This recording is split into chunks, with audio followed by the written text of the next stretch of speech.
श्री शिव पुराण रुद्र संहिता द्वितीय सतीखंड अध्याय 26। प्रयाग में समस्त महात्मा मुनियों द्वारा किए गए यज्ञ में दक्ष का भगवान शिव को तिरस्कार पूर्वक शाप देना तथा नंदी द्वारा ब्राह्मण कुल को शाप प्रदान, भगवान शिव का नंदी को शांत करना। ब्रह्मा जी कहते हैं, नारद, पूर्व काल में समस्त महात्मा मुनि प्रयाग में एकत्रित हुए थे।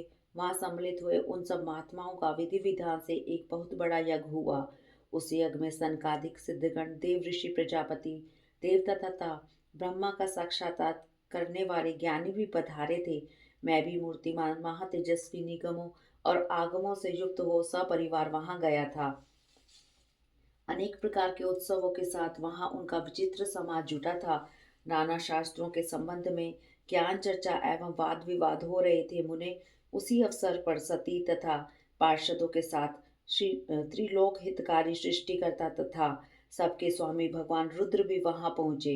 भगवान शिव को आया देख संपूर्ण देवताओं, सिद्धों, मुनियों ने भी, मैंने भी भक्ति भाव से उन्हें प्रणाम किया और उनकी स्तुति की।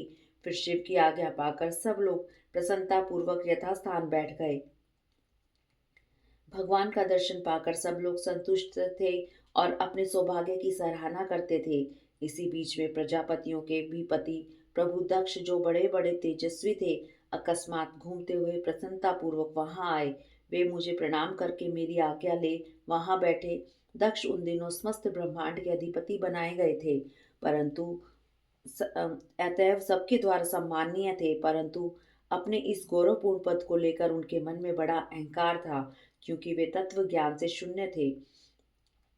उस समय समस्त देव ऋषियों ने नतमस्तक हो स्तुति और प्रणाम के द्वारा दोनों हाथ जोड़कर उत्तम तेजस्वी दक्ष का आदर सत्कार किया। परंतु जो नाना प्रकार के लीला विहार करने वाले, सबके स्वामी और उत्कृष्ट लीलाकारी स्वतंत्र परमेश्वर है, उन महेश्वर ने उस समय दक्ष को मस्तक नहीं झुकाया। वे अपने आसन पर बैठे ही रह गए, खड़े होकर दक्ष का स्वागत नहीं किया। महादेव जी को वहां मस्तक झुकाते न देख मेरे पुत्र प्रजापति दक्ष मन ही मन अप्रसन्न हो गए। उन्हें रुद्र पर सहसा क्रोध हो आया। वे ज्ञान शून्य तथा अहंकारी होने के कारण महाप्रभु रुद्र को क्रूर दृष्टि से देखकर सबको सुनाते हुए उस स्वर से कहने लगे।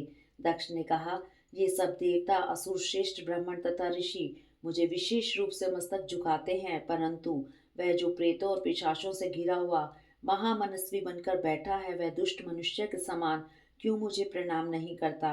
शमशान में निवास करने वाला यह निर्लज जो मुझे इस समय प्रणाम नहीं करता, इसका क्या कारण है।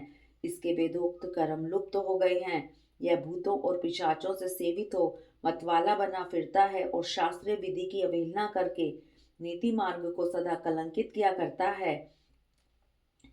इसके साथ रहने वाला या इसका अनुसरण करने वाले लोग पाखंडी, दुष्ट, पापाचारी और ब्राह्मणों को देखकर उदंडता पूर्वक उसकी निंदा करने वाले होते हैं। यह स्वयं ही स्त्री में आसक्त रहने वाला तथा रति कर्म में ही दक्ष है, अतः मैं इसे शाप देने को उद्यत हुआ हूँ। यह रुद्र चारों वर्णों से पृथक और कुरूप है, इसे यज्ञ से बहिष्कृत कर दिया जाए। यह शमशान में निवास करने वाला तथा उत्तम कुल और जन्म से हीन है, इसलिए देवताओं के साथ यह यज्ञ में न भाग पाए। न ब्रह्मा जी कहते, नारद, दक्ष की कही हुई यह बात सुनकर भृगु आदि बहुत से महर्षि रुद्रदेव को दुष्ट मानकर देवताओं के साथ उसकी निंदा करने लगे। दक्ष की बात सुनकर नंदी को बड़ा रोष हुआ, उनके नेत्र चंचल हो उठे और वे दक्ष को शाप देने के विचार से तुरंत इस प्रकार बोले। नंदीश्वर ने कहा, अरे तू महामूढ़, दुष्ट बुद्धि, शठ दक्ष, तूने मेरे स्वामी महेश्वर को यज्ञ से बहिष्कृत क्यों कर दिया। जिनके स्मरण मात्र से यज्ञ सफल और तीर्थ पवित्र हो जाते हैं, उन्हें महादेव जी को तूने शाप कैसे दे दिया। दुर्बुद्धि दक्ष, तूने ब्राह्मण जाति की चपलता से प्रेरित हो इन रुद्रदेव को व्यर्थ ही शाप दे डाला है। महाप्रभु रुद्र सर्वदा निर्दोष हैं, तथापि तूने व्यर्थ ही उनका उपहास किया है। ब्राह्मण धम, जिन्होंने इस जगत की सृष्टि की, जो इसका पालन करते हैं और अंत में जिनके द्वारा इसका संहार होगा, उन्हें इन महेश्वर रूप को तूने शाप कैसे दे दिया।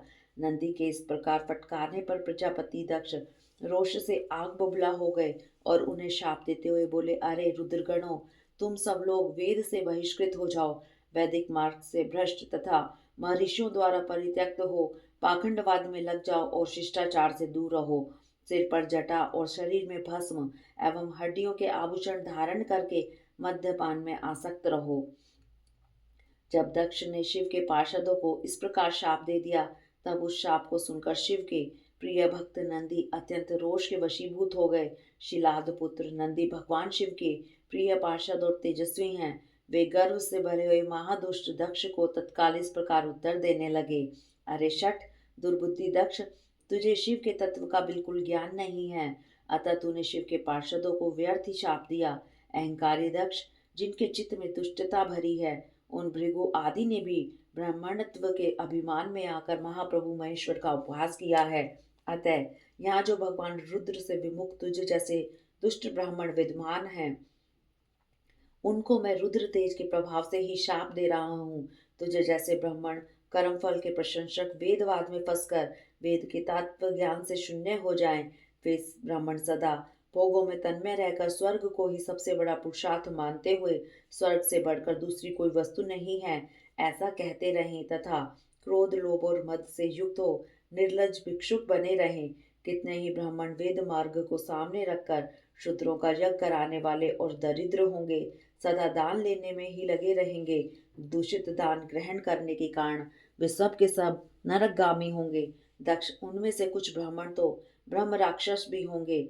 जो परमेश्वर शिव को सामान्य देवता समझकर उनसे द्रोह करता है, वह दुष्ट बुद्धि वाला प्रजापति दक्ष तत्व ज्ञान से विमुख हो जाए या विषय सुख की इच्छा से कामना रूपी कपट से युक्त धर्म वाले गृहस्थ आश्रम में आसक्त रहकर कर्मकांड का तथा कर्मफल की प्रशंसा करने वाले सनातन वेदवाद का ही विस्तार करता रहे।